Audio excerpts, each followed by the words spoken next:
Hello, everyone, and welcome to another episode of Gay Men Going Deeper.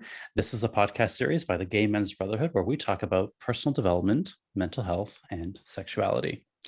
Your hosts today are Matt Landsiedel, Calan Breckon, and myself, Michael DiIorio. Collectively, we have over 40 years of experience in the personal development world, and if this is your first time listening to us, we want to welcome you to the show. We each have our own coaching practice, and in this podcast, we're giving away all of our best stuff. So today we're going to be talking about emotional health, and we'll be answering questions such as, what does it mean to be emotionally healthy? How can you tell when your emotional health may be suffering? How do you handle challenging emotions? And what are some simple things you can do to support your emotional health? So if you want to feel better, this is the episode for you. Okay, for a reminder out there, we will be continuing this discussion on Thursday, May 26th, when we'll be hosting a Zoom Hangout. This is where we give you guys a chance to share your own thoughts on the topics we discuss here on the podcast. This month's theme is mental health. So you can join the private Gay Men's Brotherhood Facebook group and check out our events tab where you can RSVP. We've got 2 times available for you to choose from. Reminder that this podcast and YouTube channel is listener and viewer supported. So if you enjoy these episodes and want to show us some love, please head over to our Patreon page in the show notes where you can support the show. You could also subscribe to get early access to these episodes on Apple Podcasts, and the link is in the show notes. This helps continue making content for you and supports our community. So thank you in advance. And the Gay Men Going Deeper membership is open. We have launched our new course, Building Better Relationships, which is included in the cost of membership. Within the membership is also our other course, Healing Your Shame, over 35 coaching videos, access to a members-only Facebook group, and monthly Zoom calls. So if you've been waiting to go deeper with your personal development, we invite you to come in and join us. So head over to gaymengoingdeeper.com to register today. All right, and before we jump in, as we like to do here on the podcast, we want to read a review from one of our YouTube viewers. This comes from Dipangshu, and I hope I'm saying your name right. I apologize if I did not. And this was after the episode we did on suicide. And he says, I just can't express my response in words after watching this episode. All I would say is each of you has inspired me profoundly to embrace and speak out my vulnerabilities. Thank you for the raw honesty and courage. So we want to thank you, Dipangshu, for your kind words and support. I love that. Yeah. I also want to say before we jump in that on June 18th, we are doing an in-person event in Toronto for Pride season. And that event just went live. So you can find that on our page. But it's going to be in Riverdale Park on June 18th from 6 p.m. till 8 p.m. We're going to be on the east part of the park. So that'll be me and Michael here in Toronto. We will be hanging out. So I just wanted to throw that out there to give people enough time to put it in their calendars if you're in Toronto. Yes, please come join us. Come say hi. We'll have a good turnout as we have in the past. Yeah, I'll put the event in the show notes of today's show. Awesome. Cool. Okay, so without further ado, let's jump into today's topic of emotional health. So I want to talk a little bit about what emotional health is, the difference between that and mental health, and then give an example to illustrate. Then we can jump into the discussion questions. So emotional health is considered part of mental health, but I think it deserves its own conversation, specifically about emotions, and I'll explain why. But first, I think it's important that I want to share how I'd like to decipher between these two very interconnected terms, mental and emotional. They're often used very interchangeably, but let's try to pick them apart just for today's episode. Okay, for today, let's think about mental health is how you think, and emotional health is how you feel. Thoughts happen in the mind, and it's a sentence in your brain. For example, I love my mother. That is a thought that happens in my mind. Feelings, on the other hand, are felt within your body, and a feeling is a feeling. So I feel the feeling of love and warmth, expansion, whatever in my body. Now, of course, you can think about your emotions and you can feel your feelings. So it's really important that you realize that these two things influence each other. Your thoughts influence your feelings, and how you feel will influence how you think. But in the moment, they're often happening all at the same time. It's really hard to decipher. So I want to try to pick it apart by using an example to illustrate. So let's say, hopefully this is relatable. Let's say you're going out on a date and you've met this guy on Tinder, you've been chatting, he's super cute, you've got great chats, seems super cool, and you're finally, bit the bullet and said, okay, let's meet in person. So it's your first date. You're going on the first date, you're looking all nice, got all your nice fancy clothes on, and you're sitting in this restaurant and you're just waiting for him. Now, you may be thinking thoughts like, oh my God, what if I don't like him? Wait, well, what if he doesn't like me? Why did I wear these shoes? Ugh, my hair is so annoying today. Why is it like this? Oh my God, I showed up too early. I'm such a loser. He's way out of my league. He's completely going to ghost me when he gets here. Now, those are all thoughts. Those are all thoughts that happen in your brain. But if you'll notice, you're probably having a bit of an emotional reaction to in your body, right? You're probably having an emotional response. And so that's happening in your body. And that is the emotion, that is the feeling. And by the way, I use the word feeling and emotion interchangeably. So for me, as I was reading that out to you guys, I still do feel, I felt anxiety, I felt nervous, I felt stress, I felt worry. So those are all emotions. So again, the thoughts are the sentences, the feelings are the feelings in my body. So where in my body is it? And for everyone, it might be a little bit different, but for me, I feel it in the pit of my stomach. As I was reading that, I was like, oh my God, this is terrible. It feels really heavy for me. My heart's beating faster, and I even get like sweaty palms when I'm nervous. So that is an example of how you can differentiate between the two things. Now, of course, in the moment, they're happening all at the same time and you're not differentiating between them, but just to show you guys an example. And of course, if you're a frequent listener of this podcast, you know that we are very big on feelings and emotions here. We've done 2 episodes specifically on these topics. One was episode 9, How to Cope with Challenging Emotions. And then the other one was episode 63, Emotional Intelligence. So I definitely recommend you go back and listen to those as well. And we are big on emotions for very good reason. Your emotions are the reason you do or don't do anything in your life. They completely influence your behavior, how you show up in the world. So if you ever question, why did I do that? Or why didn't I do that? Why am I not doing that? Or why am I doing that? And if you answer that honestly with self-awareness, if you go down deep enough, you will end up at some kind of emotion. Either you want to feel a positive emotion, so you're doing something because you want to feel success, you want to feel love, you want to feel joy, belonging, happiness. So you're taking these actions to try to feel that, or you don't want to feel a negative emotion. So you're doing something or not doing something because you don't want to feel lonely. You don't want to feel pain or bored or shame, right? So it's very important that we look into our emotional health. That is my pitch for why your emotions matter. Of course, your thoughts matter as well. We talk about that a lot too, but today I want to focus specifically on those emotions. So with that said, let's turn it over to my lovely co-hosts here and open up the first question, which is, what does it mean to be emotionally healthy? When we talk about this, what are we talking about exactly?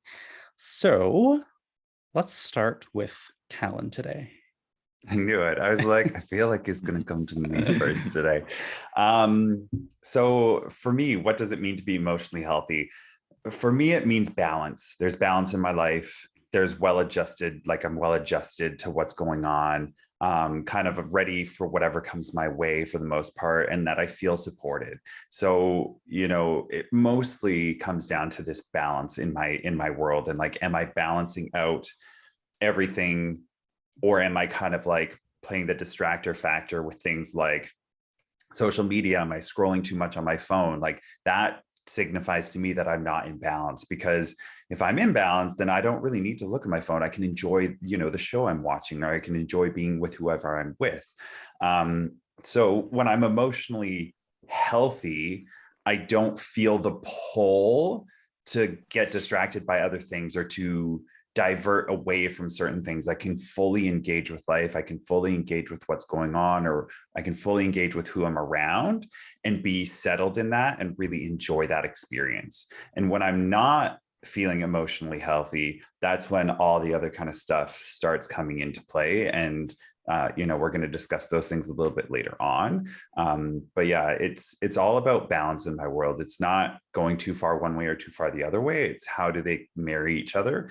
And I'll talk a little bit more later on about how I personally figured that out and how I navigate that, because I I used to be a very thought person, and I still am a very methodical, logical, like minded person. Like that's what I use. I use my brain to think through things. And I used to try and use my brain to think through my emotions and my feelings. And I could understand them on a logical level, but getting into the feelings, getting into the actual feeling of it is very new to me. And experiencing that and moving through that has been a new process. And Matt actually taught me a lot about that, which I am again going to talk about later on how I did that, which I'm sure we're all going to jump into. But for me, that's what being, emotionally healthy means. What about you, Matt? Well, I want to give you guys some kudos because awesome job, Michael, on your intro. There was a lot of really good, valuable stuff there. And Calan, once again, I relate to your share. There's one thing I wanted to add. I think of the direction of the way that it goes between mental health and emotional health. And I think for the longest time, I thought my emotional or my mental health was in control of my emotional health. But over the course of the last while, I've actually learned it's the opposite. My emotional health is in charge of my mental health, because it's unprocessed emotions, in my opinion, that stay trapped in our body. And that's what our mental health feeds off of.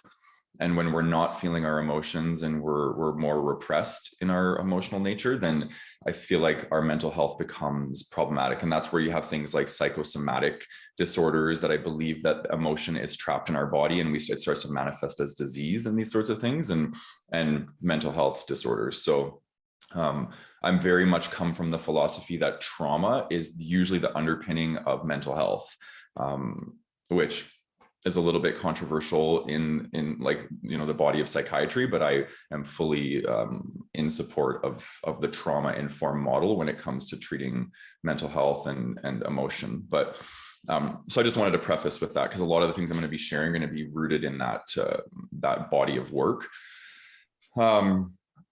So what does it mean to be emotionally healthy? I think the biggest thing that I can say is just feeling.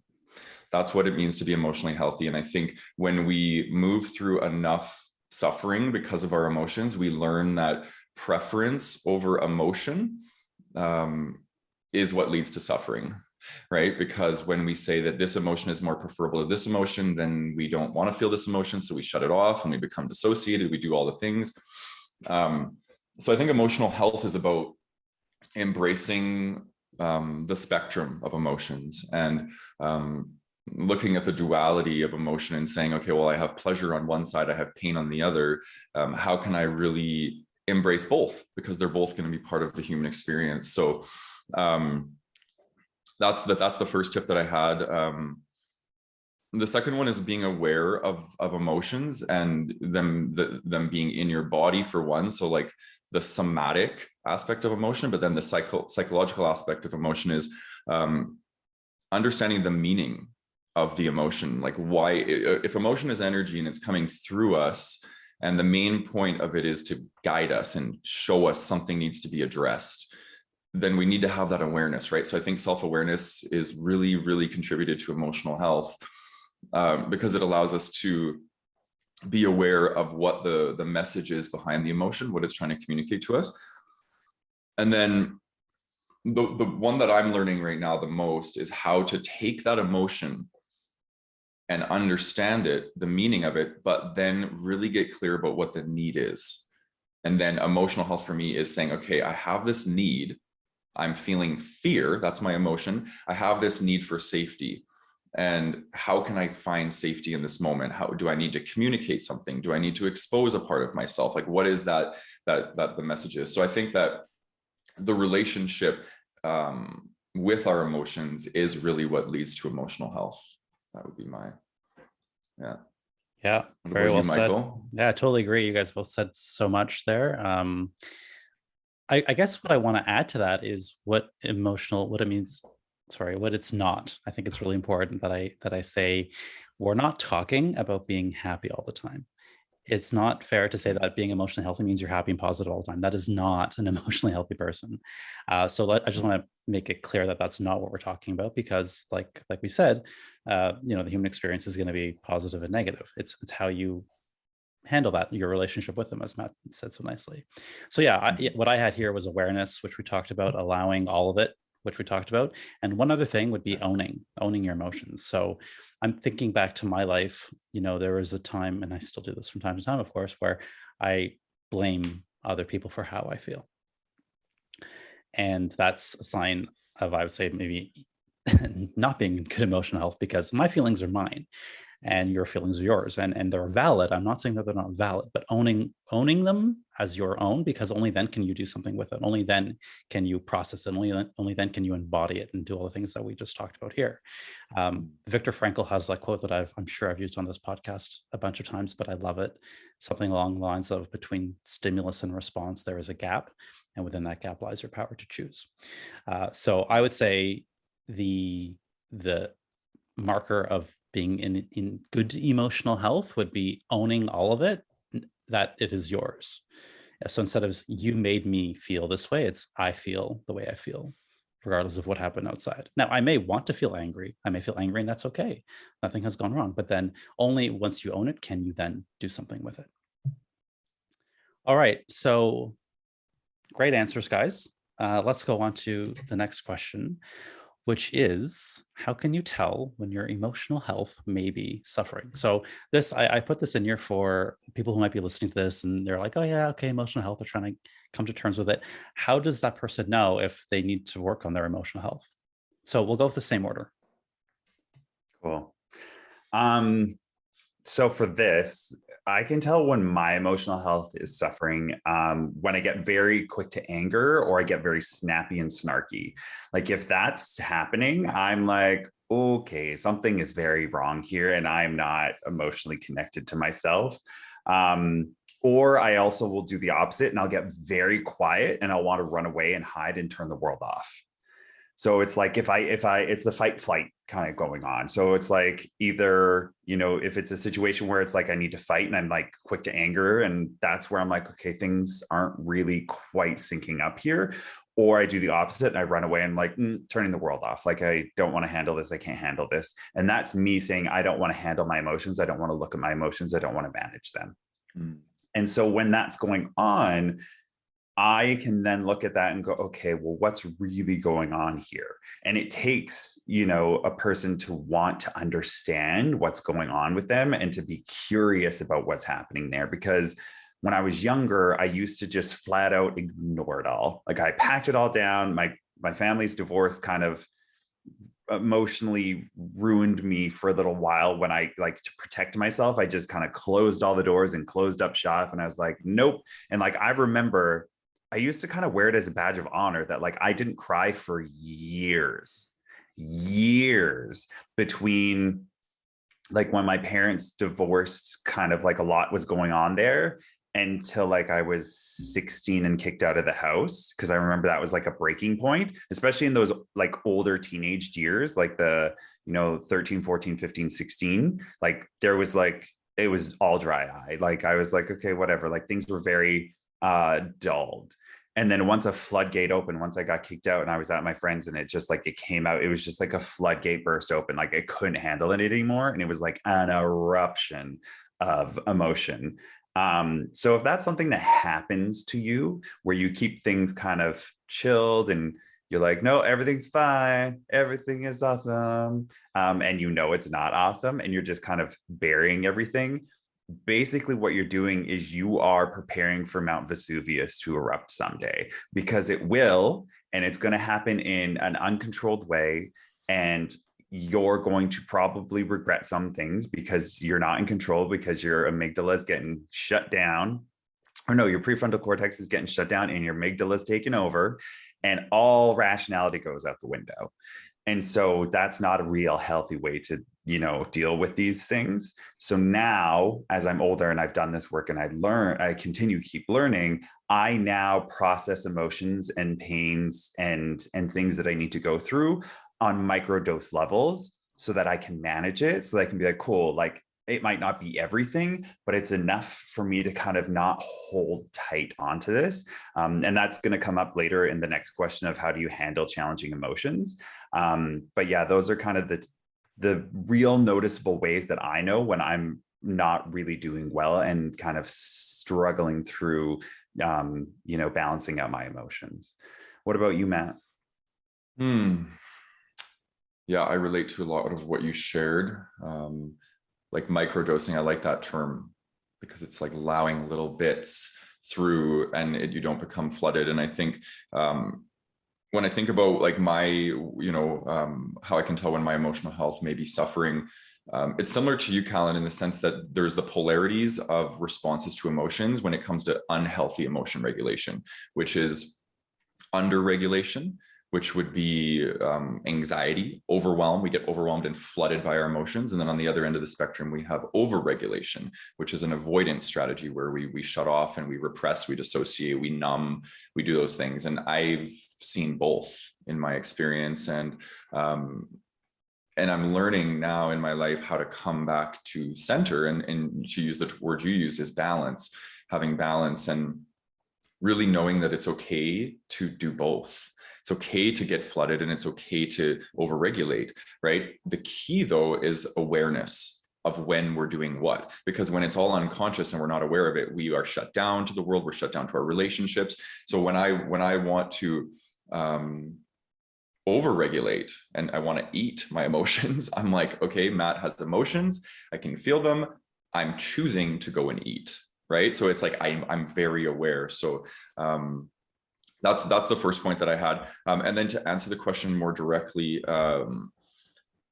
projecting my pain onto others is one way that I know that my emotional health is suffering, because I don't want to take responsibility, right? The ego does not want to have anything to do with emotions and it doesn't want to have anything to do with being wrong.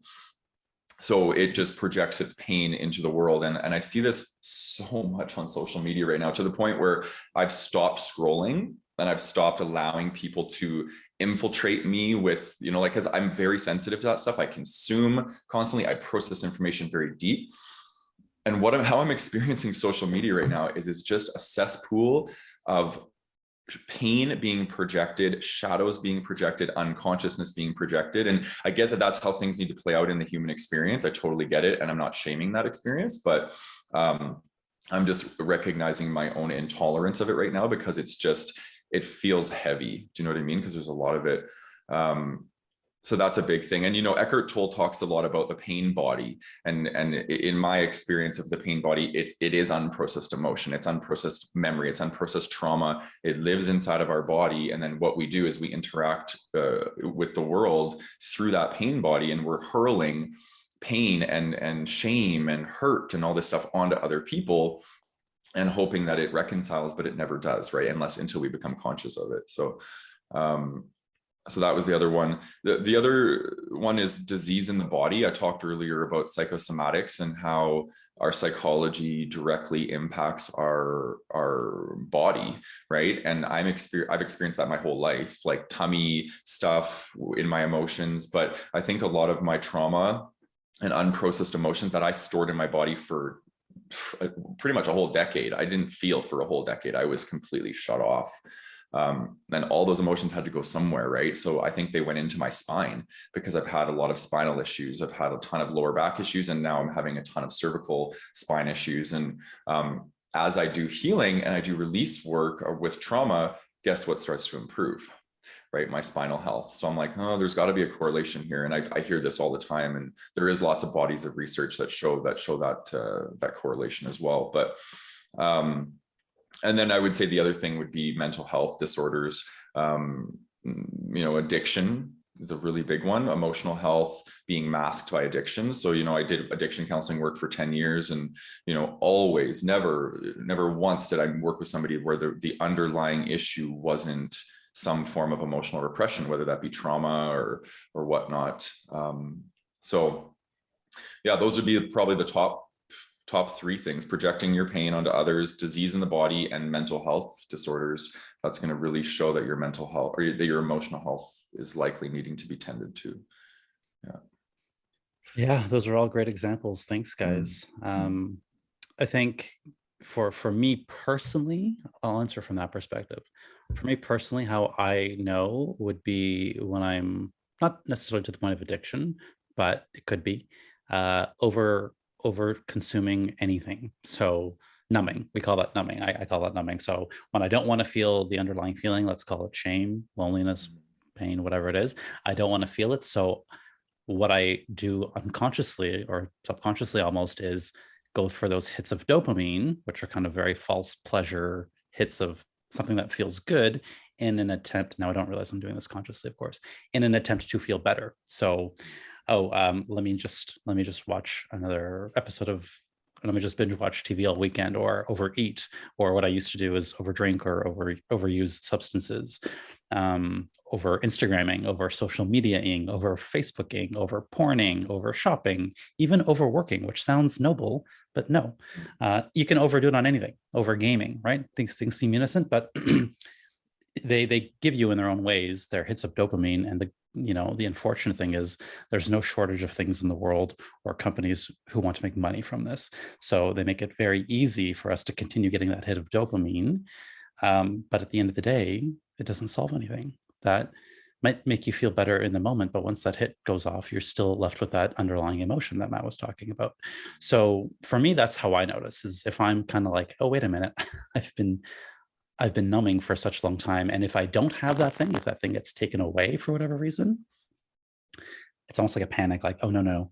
Now I'm going to be left with feeling whatever I'm feeling, loneliness. For me, it was Grindr was my antidote to loneliness. I was never lonely if I had my Grindr close by, but as soon as you took Grindr offline, oh boy, Michael wasn't happy.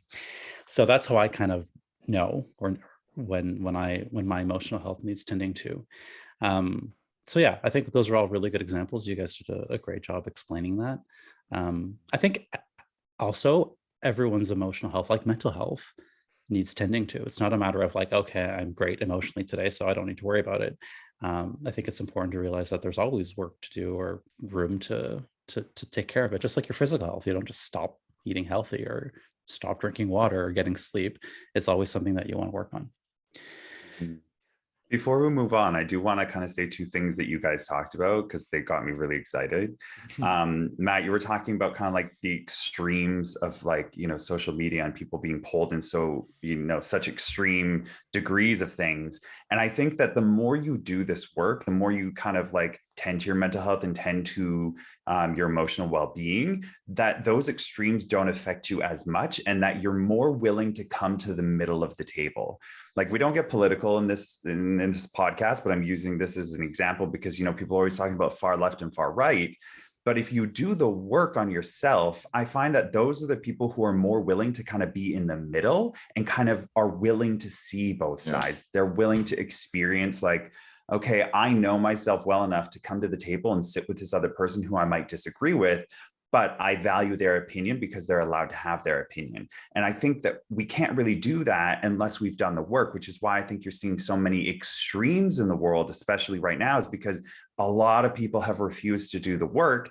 And it's coming to the boiling surface now where it's like, okay, well, either now you have to do the work or shit's going to get crazy. So I wanted to mention that about kind of the extremes.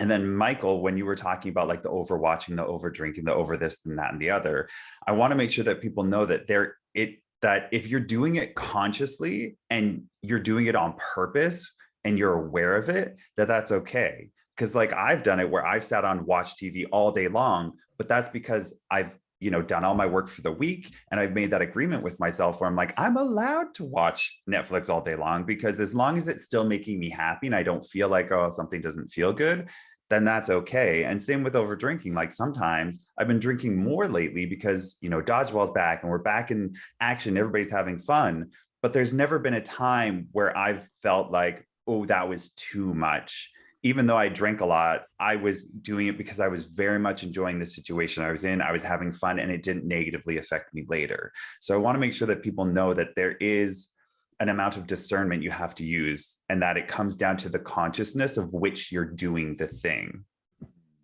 So I just wanted to throw those things out there. And your level might not be, my level might not be the other guy's level, right? It's all different. It's like we're saying, here's the appropriate amount, and then after this, you're overdoing it. So the over part is really, to your point, personal. And I think that's the point of the whole self-awareness piece that we talked about, having that awareness to really be honest with yourself and say, okay, am I soothing myself? Is this self-soothing in a healthy, wonderful way or not? And I think, having support and having help either from your friends, family, or even a professional can help you decipher where that line is. Thank you. Mm-hmm. All right. Well, great segue into the next question, which is, how do you handle challenging emotions? So, well, yeah, let's get a little bit personal and know what you guys do to manage and process your challenging emotions. Matt, how about we start with you this time? I'm feeling called to build off of what Calan just shared, because now I'm all stimulated and I got a lot of good things, but I'll share this one thing. So I always tell my clients this. I said, we're all just activating or triggering each other into our higher evolutionary selves, right? And I think the people who are the most vulnerable to triggers are the people who have unprocessed emotion and trauma in their body, because that is what becomes activated when we get triggered, right? And the more we have in our body, the more we can become flooded by our emotions. So I just want to say for people, like, this has been my journey, and I was triggered a shit ton by people constantly because it was playing off of all this unprocessed stuff. As I started to do this work, I had to meet all of this unprocessed emotions. It was very heavy at first, because what happens is when you start plugging your emotional self back online, you get really flooded and all these emotions come through and you're easily activated. And in my opinion, this is what's happening on the planet right now. I think everybody is just activating each other so we can all have emotional purging and plug ourselves back into our emotional beings, which is the spiritual experience, right? Being plugged back into your emotional self and realizing that you're more than just your personality, that there's a divine nature that's underlying everything that's playing out in our lives. So I just wanted to bring voice to that, because I wanted to instill hope in people. If there's so much emotion going on, it means you're heading in the right direction. 9 times out of 10, there's going to obviously be the asterisk beside that when it comes to mental health that perhaps needs medication or whatnot. But I think if you're feeling, you're healing. So how do you handle challenging emotions? Well, geez, like with all the things, I have lots of tools in my toolbox. Some of them are unhealthy and some of them are healthy. And what I've learned is to not shame any of it, right? If I need to take a break from myself, I'm going to take a break from myself. And I'm going to do that in whatever way that I can muster up in that moment. If I can't muster up the oomph to sit with my emotions, then I'm going to go and eat and scroll Facebook until I have the courage to be able to sit with myself, right? So I want to really bring voice to that. If you're unhealthy emotion regulating and you're aware of it, it's like Calan said, like, there's no point in shaming yourself, but try your best to come back to stillness and be with the emotions at some point when it feels like you can. And then, so a couple of the things that have really helped me along the way is to first slow down. And, you talk, Michael, it's funny, you talk about all these things like overdoing things. And what I was doing is, because I'm obsessed with personal development and spirituality, is I was over personal developing, right? Like, I wasn't sitting with my emotions. I was intellectualizing everything, and I was going down all these rabbit holes of trying to, and it became an obsession of mine.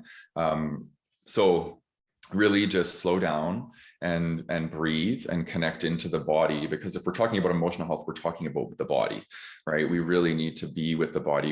And the body works at a very, very different pace than the mind. And for a lot of people, we live in a world where it's so instantly gratified. We're all sped up because of technology, and accessing stillness is probably one of the hardest things for most people. But it is the doorway to liberation. I will say that, at least in my experience, it has been. So breathe, slow down, move towards the emotion, because oftentimes, again, our ego has this thing where it's like preference, like, oh, I don't want to feel sadness, I want to feel happiness. And if sadness enters my experience, I'm going to push it away, and I'm going to do everything in my power to move towards happiness, which in the moment it might feel like Facebook or food or these things, but that's not happiness, right? That's just distraction from sadness. It's like the positive or the negative way of framing it. But so move towards the emotion in the body, start to describe it. If emotional intelligence doesn't come easy to you, it's pretty normal, right? So start to describe the sensation. Like, I have hot in my face, I've got butterflies, I have tension in my shoulders. Just really start to develop a relationship with the emotion, which is what I mean by move towards the emotion. Start to develop a relationship with it. And that might be talking. to the emotion. That might be being with it in your body, whatever that looks like for you. And then one thing that's really important in this journey is reach out for support, right? Like we talked about in the last episode on suicide, is like how a lot of us carry shame around emotions and we view them as weakness. So we keep them harbored inside of us and we don't share them. But the other, as we know, we're social creatures and we're meant to move through this experience together. And, in my experience, just calling up a friend and having somebody to listen to me and feel like connected to in that emotion, it usually helps it discharge. And the good thing about externalizing the emotion with somebody is they can usually help you identify the unmet need easier if you're not quite sure what that is for yourself. If you have a good friend that can really reflect objectivity back to you, I find that can be really helpful. So yeah, I'll leave it there. I love that. I'm the same. I like a good friend, just like a good heart to heart, where it's just like, am I going crazy? Like, and they can just be like, no, everybody feels like that sometimes. Yeah. So those are all great. Thanks for those, Matt. For myself, I'm going to start off with therapies, one of the biggest ones of challenging emotions, just because, working through emotions and feelings wasn't necessarily easy to me. And it's still unpacking and still learning about that process. But therapy, talking about it, kind of started the understanding process and then further moved me into getting into the body and the feeling. And it was the one session with my therapist was like the big connector between the two, which I was just like, oh my God. And I had this big aha and it was crazy. And in saying that, like trying to get into the body, because I never used to get into my body. Like I was never very athletic growing up. I don't love, getting in a good sweat and like raw, like that isn't my vibes. But like I really enjoy dodgeball because I love the fun play aspect of it. So I try and do things that remind me of fun and play, and those enjoyments. And then the one that I was talking about earlier was the primal screaming that Matt taught me about. And so, because I used to like lock down my emotions, and I'm very good at it. My brain is very good at tricking me into it. And so as I got older, once the floodgates opened up about the crying, as I've gotten older, I've gotten better at being okay with crying and like not hiding it.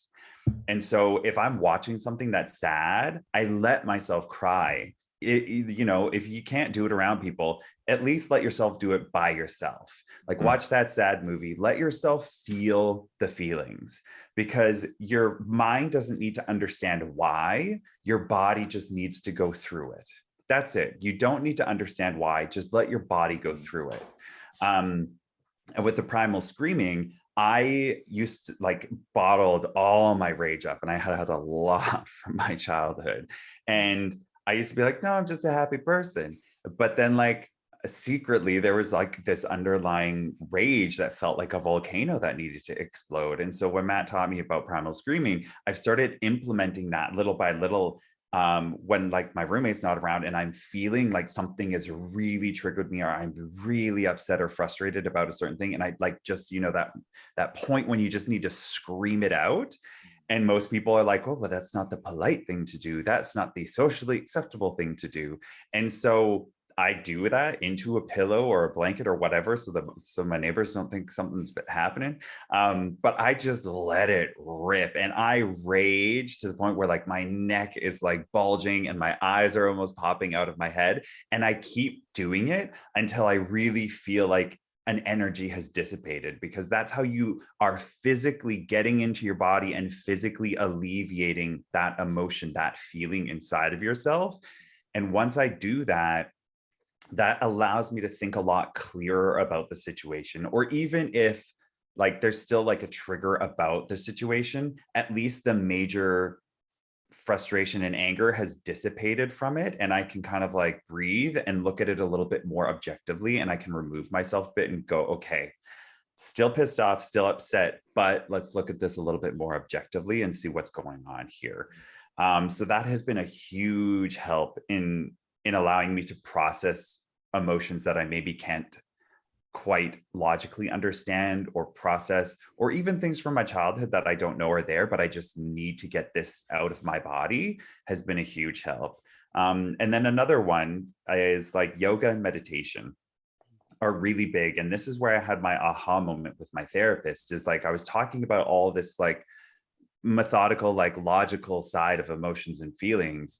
And then I can't remember what she said, but she's like, well, get into your body. And Matt talked about this all the time on the podcast. And I was like, yeah, I get it. Get into your body. But it wasn't until she actually said, no, like stand up whenever you're like not feeling safe. Because I had a lot of body stuff going on in my body. Like, you know, I've talked about my digestion and issues I've had in my body where I don't feel safe inside of myself. I am like in constant pain all the time. And so because I don't feel safe with inside of myself, I've created this experience in my world. And the only way I can start healing that is by feeling safe in my body. And so she was like, well, when you have those moments where you don't feel safe in your body, stand up and do like a very strong yoga pose that makes you feel safe and confident and secure. And I was like, what? And she's like, that is what getting into your body is. That is moving from your mind into your body so that you can physically feel the safety inside of yourself, and that you can, your body can tell your mind, oh, I am safe in this moment. I am safe here. And that was like a huge brain aha moment of like, oh, holy crap. And so I've started implementing that into my world of like, okay, I need to reteach my body, my physical body, that I'm safe inside of myself. And I can't do that from the brain up. Like Matt said, it's from the feelings up, where we think it's the top down, but it's kind of the bottom up. And so yoga and meditation has really helped. And I've meditated for years, but recently I've really been dedicated to meditating at least 12 minutes a night before I go to bed. It's part of my decompression. And I just put on like whatever YouTube meditation music, like no walkthrough or whatever, just like sound. And I just let myself keep coming back to like my breathing and myself for 12 minutes. And it has really helped me kind of just like calm things and relax into my body. And then that's where I can check in with my body. Like, do I have pain today? Where do I have pain? What's going on there? Like what's happening? And kind of do those check-ins. And so those are my big things around how I handle the emotions, because I never used to understand how to. And now I'm not great at it. I'm not perfect at it, but at least I'm moving through them better than I ever have before. I wanted to say one thing before Michael jumps in. I love, well, first of all, your self-awareness is outstanding. I relate to what you're sharing because I think what you're describing is dissociation, leaving the body. And I want to say to people, chronic pain is a very big reason why people dissociate. It's not just emotional pain. So if we have chronic pain and we don't want to be in our body, we leave our body, we create this reality away from the pain, and then we're also disconnected from our emotions. So, yeah. 100%. Yeah. And if you listen to last week's episode about depression that I did with Jacob, we talked about disassociation in the gay community, because there's a lot of findings. Sorry, we're going down a rabbit hole, guys. There's a lot of findings that he's had in his practice where a lot of gay men don't remember a lot of their childhood because you disassociate from yourself. Because what was the question he placed it? He's like, how can we create memories when we're not connected to ourselves? And how can we create that within inside of ourselves? And we disassociate as children because we can't connect to our true selves. So then we create less memories because we're not actually connected with ourselves. And it was very fascinating about how, you know, the gay community and the LGBTQ community has a more disassociated experience than the regular everyday heterosexual person who kind of like has the normal, quote unquote, normal experience. So yeah, if you want to get more in that, go back to last week's episode about depression and you can listen to that. Yeah. Thanks for bringing that up, Matt. That is very on point. Yeah. We're giving these guys so much homework, all these episodes to go back to, but there was a very good reason for it, right? Like this is really important stuff. And at least for me, there's no such thing as too much. Okay. So I have so many places I want to go with this, because now listening to Calan, it inspired a whole other train of thought that how I want to answer this. So yes to all of it. Before I answer what I was going to say initially, when it comes to releasing it within the body, which is completely accurate because emotion, like we talked about, is stored in the body, right? So I was thinking about primal screaming. I'm like, if I just primal screamed every time I felt a negative emotion, they'd probably lock me away. So I was thinking, how do I do it? I mean, the way that I would do it is, and the way that helps me is actually the opposite of what you were saying, which is, yes, going to the gym actually does help me in releasing it. Or for me, more likely is biking. Like if I'm biking and pedaling, like it just, if it's anger or stress or something, it really gets it out of me. And then I'm exhausted. And then I'll just come home and I'll just feel, oh, wow, it just kind of feels a little bit better. So definitely for me, that works. Another one that I love and maybe is a bit more fun is just dancing. So if I'm in a bad mood and I don't want to be in a bad mood, so I've kind of processed it as part of my processing. And I'll say, okay, I want to just shake this off. Literally, I might put on the song "Shake It Off" by Taylor Swift. Is I'll put on a song and I'll just like dance and I'll sing. And maybe, you know what, actually, maybe the singing is actually my version of primal screaming. I'm not a good singer. And I think as I sing it out, that actually does release the energy and I'll just kind of dance it out. So that's something that just came to me now as you guys were speaking. So thank you for inspiring that within me. Yeah. Okay, so how I was going to answer this was sort of the three. I'm going back to the example of the guy waiting for the date, the example I used in the beginning. So how I like to think of emotions is there's three things. I mean, there's a million things we can do with them, but at the end of the day, they kind of fall into three categories as I see it. The first thing is resist it. So ignore it, push it away, hide from it, just don't want to deal with it, whatever. The second thing is numbing it. So feeling it, but then trying to solve it with dopamine or external things. So solving it with these things that aren't actually going to solve it. We've all talked about how those don't really work. So you're left with one option: feeling it. Feelings are meant to be felt. That's why they're feelings. So we call that allowing it, we call that processing it, and all the things. So just a reminder, when we resist it, they get stuck, they get bigger, they get overwhelming, they don't go away. When we numb them, again, we don't actually get rid of it, just temporarily feels better, but it doesn't go away. So allowing really is your only option. And when we talk about processing emotions, I know it's very like coachy words. I want to talk about what that means to me. So when I say I process emotions, and by the way, I don't always do this, but if I want to try my best to process my emotions in the moment when I'm feeling them. And the way I like to think about an emotion is there's a beginning, a middle, and an end. And that helps me knowing that, here it comes. Oh, here I'm in it. And then kind of it goes away.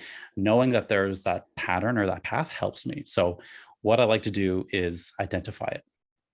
That's where that self-awareness comes in. I'm not talking about I feel good, I feel bad, I feel mad, I feel sad, which unfortunately for a lot of people is like the extent of their emotional awareness. Go back to listen to episode 63.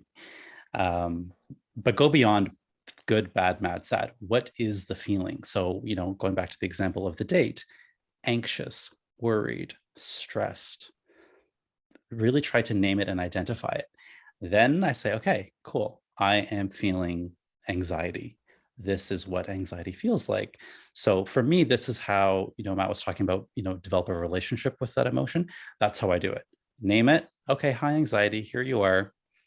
Yep, this is it. And where do I feel it? Where is anxiety showing up for me today? Anxiety is showing up for me in my stomach. And notice how I'm talking about it, very curious, very not fun, but very openly, not like, I'm feeling anxious, like panic. It's very, okay, here it is. Welcome, welcome in anxiety. Welcome to the table. Thank you for joining me on my date today. And I kind of just talk to it like that, knowing again that there's a beginning, a middle, and an end. Just like someone comes over to your house for dinner, they come in, they stay, they leave. I think of emotions the same way. Come in, stay, and then leave. Versus like trying to like hold the door closed. Like, no, you can't come in. I'd rather just let them in, stay for a bit, then take off whenever they're done. So other things I might do in the moment, I can think of myself primal screaming in a restaurant waiting for a date, and all the other people that would be like, whoa, dude, just chill. So what I might do in that case where I'm in public is I might just breathe. I take a few breaths. I always do that. We always do that before this podcast, even just to settle our nerves that we get. Just a few breaths really helps me get in tune with my body. Kind of goes to that meditation that Calan was talking about. You don't need to like it. You don't need to like the emotions. I don't think any of us here are advocating for like loving, feeling shame or anger, but just, you don't need to like it. You just need to feel it. And something else I might say to myself is, this isn't going to kill me. One of my biggest emotion, one of my most challenging emotions for me is fear, or like humiliation or some kind of shame. And I always will tell myself, this will not kill me. Like this too shall pass, right? This is the saying. It's just a feeling in my body. It's just a feeling in my body. And yet we do so many things. I think we do more harm avoiding than just feeling it. Like we could do so much harm with like addiction and other ways instead of just feeling what that very, yes, it's a terrible feeling, what that might feel like. And then what I've added as well to this is I can take care of myself through this, or I can get the help I need. I know what to do. I know who to talk to. I can get the support I need. So it's a bit of that self-soothing. So yeah, that's sort of how I would process a negative emotion. That's how I would go through it. And then yes, of course, if possible, when possible, all the suggestions about like releasing it in your body are very helpful. So thanks, guys.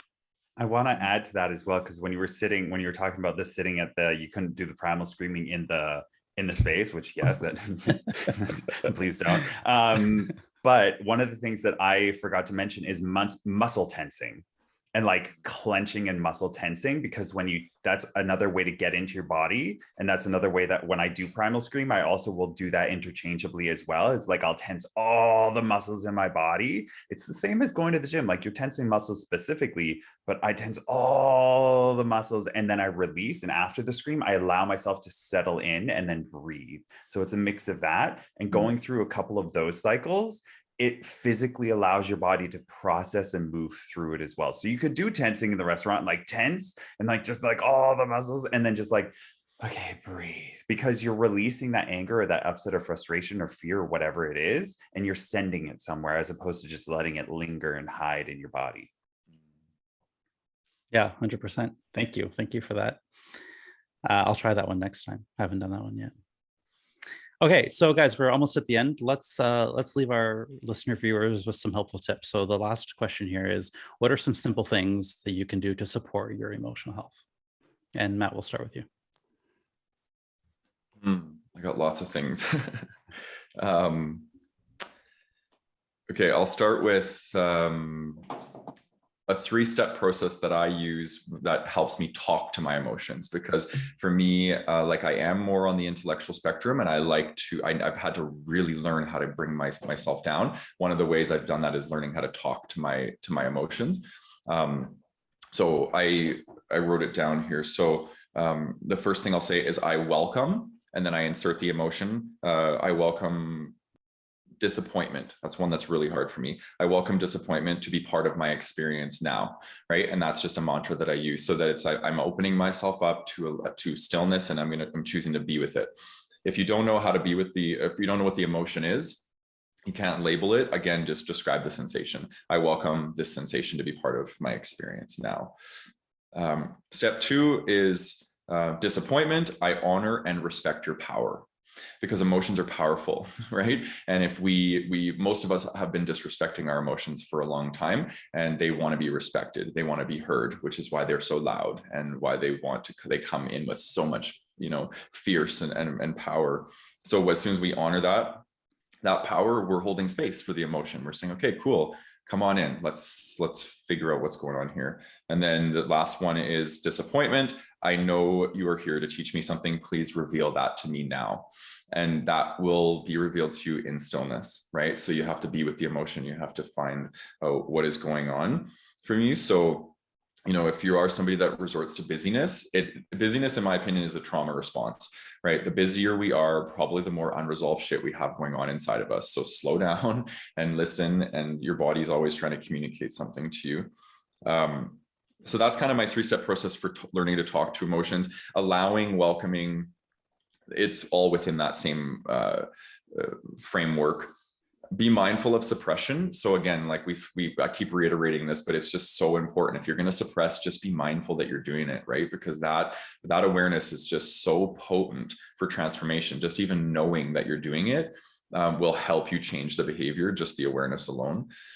One thing I wanted to note too, that because we haven't really brought voice to this, and I think it's important, and Calan's share made me realize this, but anger is a secondary emotion. It's not a primary emotion. So we experience anger when we don't feel comfortable experiencing the layers beneath it, right? Which for most people, it's sadness, grief, disappointment, frustration, these sorts of emotions. And that's the emotion that needs to actually be accessed in order for it to release. So what anger does when we're not willing to be with all the other emotions, it creates rumination, right? So we stay stuck in the hamster wheel of the mind, and we try and chew out the emotion that way, and it doesn't release, right? And then we stay in this energy, and we get all pent up. So something like a primal scream is so perfect for that, because what it does is it discharges the top layer, which is the anger, and then it allows us to access the layers beneath it. And I find for men, this is so powerful, because men are the emotion that we tend to use to not be with ourselves is anger, right? Is we just project anger around, and that, you know, and the discharge of anger can definitely feel like a release, but if you're not accessing the sadness or the grief or whatever is beneath it, the healing doesn't occur. The discharge might occur, but the healing won't occur. So I wanted to bring voice to that. And then usually rumination means that, yes, anger needs to be discharged, but it also means if it's still not releasing, it means you need to move into connection. So if you had a relational conflict, rumination usually tells me that something needs to be communicated, right? I need to tell somebody that they broke my boundary, that there's a need that's going unmet that they need to be aware of. So move into connection, move into communication when you can't discharge the emotion, because obviously you need to access the unmet need that's feeding the emotion, and then usually the emotion will subside. So yeah, that's what I got. What about y'all? I love those. I love it. Love it. This is a great conversation today. Just throwing that out there. I know we're tooting our own horn, but like, damn, today was good. So simple things. Well, I already talked about meditation, which is, you know, become really important again in my life.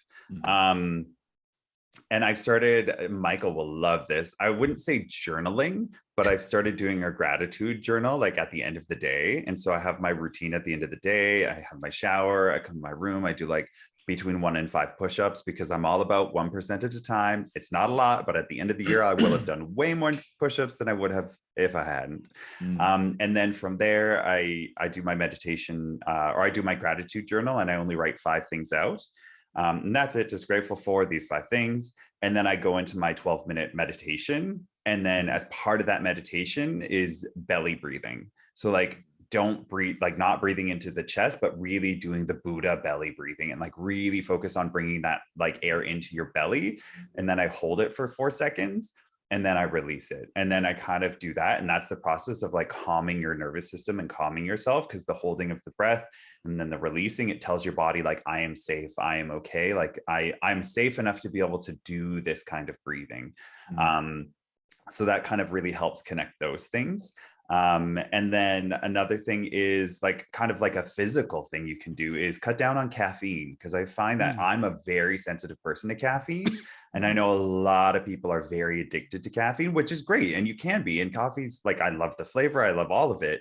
But I'm also conscious and aware of the fact that it does physically affect me. And it gives like, I get feelings of anxiety and anxiousness, and it creates rumination and these thoughts in my head that wouldn't have been there had I not had the caffeine. And every time I have it, like clockwork, I'm like, why do I feel so anxious? Why do I feel like something's missing or something's wrong or something's off? And it's because I've engaged in coffee in a way that I wasn't able to dissipate that energy, like by going on a walk or like something that got me physical and out, and it just kind of sat in me. And then as I'm sitting, it's built up in my body. So maybe cutting down a little bit on caffeine might be something that you can look into. And my last one is making time for yourself to enjoy play throughout the week. I think it's really, really important. And a lot of adults don't do it. They think that they don't have time. It's not about having time. It's about making time. And Brene Brown, the research is there. It is a significant indicator and insanely important to have play implemented into your life. And so for me, that's dodgeball on Mondays. There's no purpose to it. There's no point. I mean, sure, they like people win and whatever, but that's not what it is for me. I literally go just so I can run around and have fun and get a little bit sweaty and squeal like a little schoolgirl every time I get hit by a dodgeball. Like that's it. And like implementing some sort of play, whatever that is for you, whether it's painting or artistic or singing or whatever that is, really implementing that into your life is going to huge leaps and bounds for your emotional health and your emotional well-being. So those are my things. Those are awesome, guys. All of them. They're fantastic. I think the viewer listeners are going to get a lot of value out of this. And I agree, it is a great conversation, which is why we keep talking about our emotional health and emotional intelligence. Okay, so I'll add a couple. You guys had some really good ones. What I would say is challenge the belief that everyone is happier than you or more successful than you or further along than you. This comes a lot from social media, and I hear this time and time again. Like when I ask someone, well, why would you feel that you're behind? Why do you feel like you should be over here? And they'll say, oh, well, you know, so and so, I see their post and they're in this happy relationship, or they have this and they have that. And I'm like, okay, no. So everyone who is a human being deals with challenging emotions a lot of the time. You're not going to always see it on Instagram or Facebook or whatever. So I think that's the first thing, is challenge this belief that you have to be somewhere you're not, and just be where you are. You know, everyone on Instagram is happy all the time, therefore I should be too, is essentially the theme I get. I don't know if this is just gay men or in general, but that doesn't help anyone. It certainly doesn't help you. Everyone deals with it. So that's one, right? The other one I had is layering, which Matt talked about. So an example that I have for layering is, you know, you feel bad about something in your life, so then you overeat, and then you get mad at yourself for overeating, and then you feel shame for overeating. So you're adding all these layers of emotion on top, when really, if you had just, you know, dealt with the initial one there about whatever you feel bad about, maybe you wouldn't have overeaten, and then maybe you won't need to feel shame about it. But just kind of, you can, if you want, stop it at that first layer. And if you choose to continue going with it, then again, do so consciously, like we talked about. And then this one's a bit of a, this one's a bit of a school of hard knocks one, but it's only because it came up recently with my niece. I have a 13-year-old niece. As you can probably imagine, her life is full of all kinds of negative emotions that she has no idea how to deal with. So what I told her, it was, you know, the situations in your life are going to change, but these negative emotions you're feeling are not going anywhere. Loneliness, disappointment, anger. And I said, it's not a problem. You're just a human, you know, like we all are. And there's no need to fix it. So kind of like we talked about, it's part of that developing a relationship with it. So I said to her, listen, you know, you're going to always feel anger at some point in your life. The things are going to change, but it's always going to be there. So you get to decide how you want to start developing that relationship. Of course, I like blew her mind out trying to explain that to her, but I tried my best. So the same thing for anyone out there listening, right? Like, what if you weren't afraid of feeling shame, if you weren't afraid of feeling anger or rejection, imagine how you would show up in the world if you weren't afraid of feeling rejection. If you just realized, yep, I'm going to go out there, I'm going to get rejected 400 times, but on the 401st time, I'm not. And then it's going to feel fucking amazing. Imagine how you would show up if you weren't afraid of feeling failure, or whatever emotions for you come with failure, humiliation, shame, whatever that might be, inadequacy. Like, you show up very differently as you invite these emotions in. Again, you don't have to love them, but you can just invite them as part of your experience. So I guess my tough love is get used to it. These things aren't going anywhere. Okay, guys, before I wrap up, any last words? Nope. No? I think I said all the good stuff. All right, this has been a wonderful episode. Thank you, viewer listeners, for tuning in. If you like what you heard today, please go ahead and give us a 5-star review and a written review so that we could read it out on our next episode. If you haven't already, please subscribe to the YouTube channel and click on the bell so that you get notified each time we release a new episode, which is weekly. Check out our show notes. We've got a lot going on in the show notes. How to be a Patreon, how to get into the Facebook group so you can join us for the Gay Men's Brotherhood Zoom Hangouts, which again will be May 26th, and we'll be talking about mental health. And of course, join the Gay Men's Brotherhood membership, where you'll have access to all of our courses, coaching videos, community Zooms, and so much more. And if you are in the Greater Toronto area, or will be in the Greater Toronto area on June the 18th, please join us for an in-person Pride event. And of course, I'd like to say thank you again to my lovely co-hosts, Matt and Calan. Thank you for showing up today, as always, being authentic and sharing your wisdom. All right, see you guys next time. Bye. Bye, guys.